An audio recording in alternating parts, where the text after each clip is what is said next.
Okay, I do not like this assignment, but for you, a lot of you guys take a trig, you are going to be expected to know how to do this. It's called rationalizing the expression.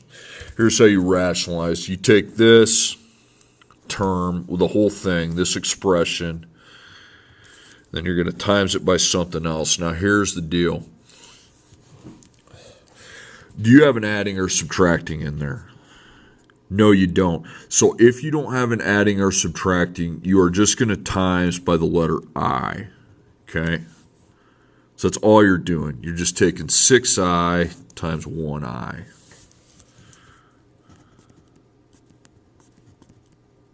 That's 6i to the second. But we know I to the second is always equal to negative 1.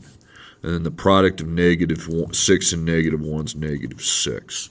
So there's your answer. It's been rationalized. Okay, I didn't even understand the point of this when I was in school, but I know how to do it. Okay, rationalize the expression. Wrap that up.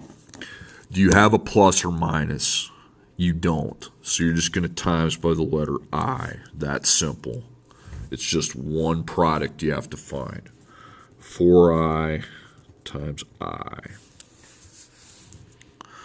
So it's going to be 4i to the second, and we know I to the second's negative 1, so the product of negative 1 and 4 is negative 4. Okay, next one. Rationalize the expression. There you have it.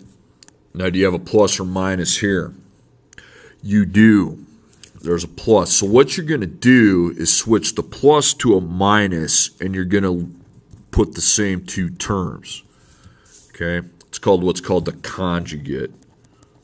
Means you just switch the sign and use your same two terms.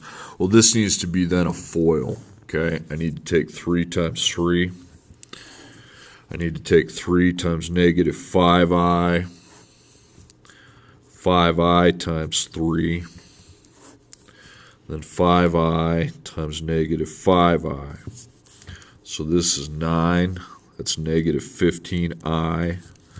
That's positive 15i. Guess what? Those cancel. They're like terms, but they cancel. They add up to 0. And that's negative 25i squared. But we know I squared is negative 1. And the product of negative 1 and negative 25 is positive 25.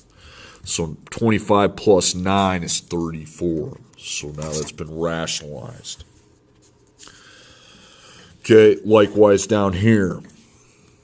Make another parentheses. Do you have a plus or a minus? You do. So you need to switch the minus to plus and then use the same two terms. The reason you want to use the same two terms is because in order to get just one number in the end, those i's in the middle have to cancel. So that can be accomplished if you switch the sign and use the same two terms. So 7i times 7i, 7i times 3, negative 3 times 7i, negative 3 times 3. So that's 49i squared. That's 21i, negative 21i. Those cancel. That's negative 9. Okay, so we know this is negative 1. The product of negative 149 is negative 49. So we add those two together. Negative 49 plus negative 9. It's negative 58. Okay, so notice on all those problems, I ended up with just one number in the end. If I don't have plus or minus, I just times by I, and it's just one product I need to find. Take the I squared out and so forth. But if you have plus or minus, you got to use your conjugate.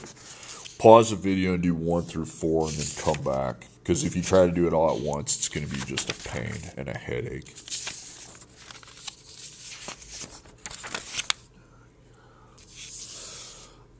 Okay, now you're back. Now you're finding... Now what you're doing is you're finding the conjugate of rationalizing expressions with square roots. It's similar to I. There are some differences. Put that in a parentheses. I'm going to ask you the same question. Did you have a plus or a minus? No. then you're just going to multiply by a square root, and you're going to put the same number inside. So you're just taking the square root of 7 times the square root of 7.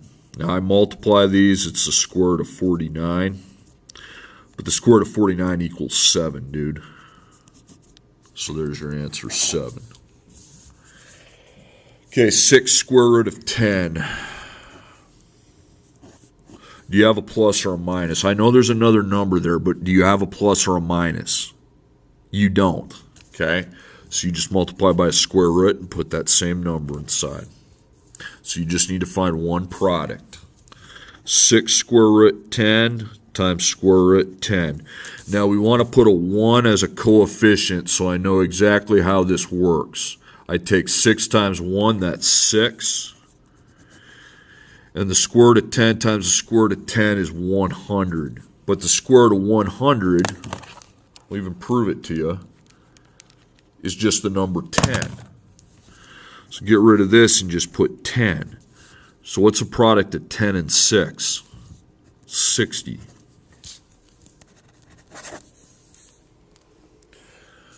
Okay, so again, look at that. If you don't have a plus or minus, you just times by a square root and put the same number inside. Again, with numbers outside, you just make sure there's a couple of them. Times those, times those. Okay, that one. Okay, now the next one. Do you have a plus or minus? You do, so you need to switch that. You need to put 4 and then square root 3. Now with these square roots, you need coefficients in front. Now since they don't have one, it's going to be 1 and 1. You want multipliers in front. So you do the FOIL. You're going to take 4 times 4. You're going to take 4 times negative 1 square root 3. That finishes that off. Now I take 1 square root 3 times 4. And then 1 square root 3 times negative 1 square root 3. Okay, this is 16. 4 times negative 1 is negative 4, and then all I do is connect a square root 3 onto it. 1 times 4 is 4. All I do is connect a square root of 3 on it, and guess what? These cancel.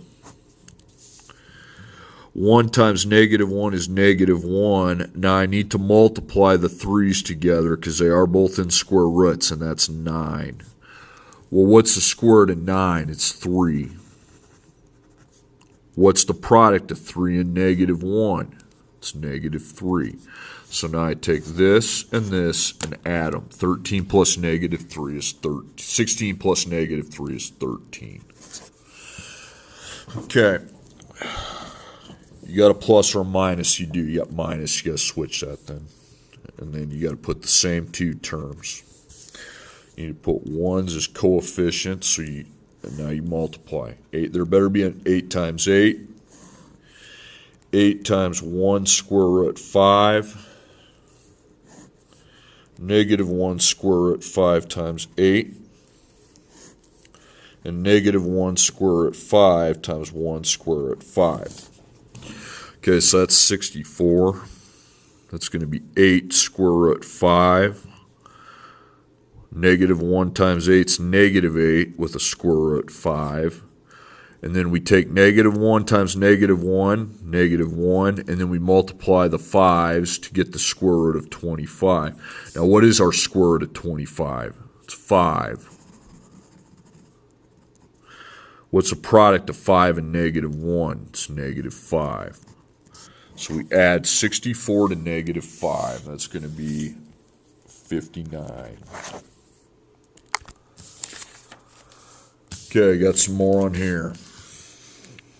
If you think you know it, you can do the back side. Remember this one here, all you're multiplying by is square root of 5. There's no plus or minus. Same thing here. You just multiply by the square root with the 3. Okay?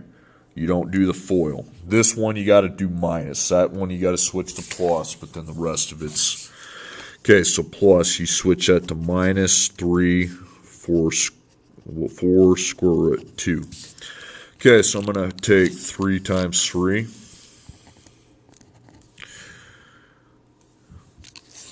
3 times negative 4 square root 2. 4 square root 2 times 3. And then 4 square root 2 times negative 4 square root 2. So this equals 9. All you have for square roots is the 2. 3 times negative 4 is negative 12. This you have a square root. You just put the 2 in. 4 times 3 is 12. Oh, guess what? Cancel. Square root, I got a 2 and a 2, so that's 4. And then 4 times negative 4 is negative 16. Now that equals 2. And then find the product of 2 and negative 16. That equals negative 32. Okay, so add them. 9 plus negative 32 is negative 23.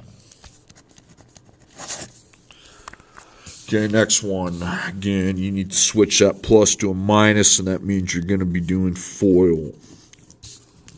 The coefficients would be 1s here. Okay, so I got 6 times 6. I've got 6 times negative 1 squared 11. I've got 1 squared 11 times 6. And 1 squared 11 times negative 1 squared 11. So that equals 36. Equals negative 6 with a square root of 11. This would be a square root of 11, but 1 times 6 is 6. Cancel those. You ever notice how these two always cancel? When I switch the plus to minus and use the same two terms, yeah, it always works that way. So really, if you get in the hang of it, you can just take 6 times 6, and then that times that, and I'm going to be able to get my answer. 11, 11, that's square root of 121. 1 times negative 1 is negative 1. Square root of 121 is 11, solid integer. 11 times negative 1 is negative 11. So I add those two answers. 36 plus negative 11 is 25. Okay, then back at you here. Switch the minus to a plus, and you're using the exact same expression. 2 times 2. 2 times 3 square root 2. Negative 3 square root 2 times 2. Negative 3 square root 2 times 3 square root 2. So this equals 4. We have a square root of 2, and then 2 times 3 is 6. We have a square root of 2, and then negative 3 times 2 is negative 6. We have 2 square roots of 2, so that means that makes a square root of 4 when you multiply, and that's going to be negative 9. Get rid of that because that equals a number. It equals 2. Then I find that product. It's negative 18. 4 plus negative 18 is negative 14. Okay, that's how you do this. We'll get it. I don't want to spend a lot of time on this stuff.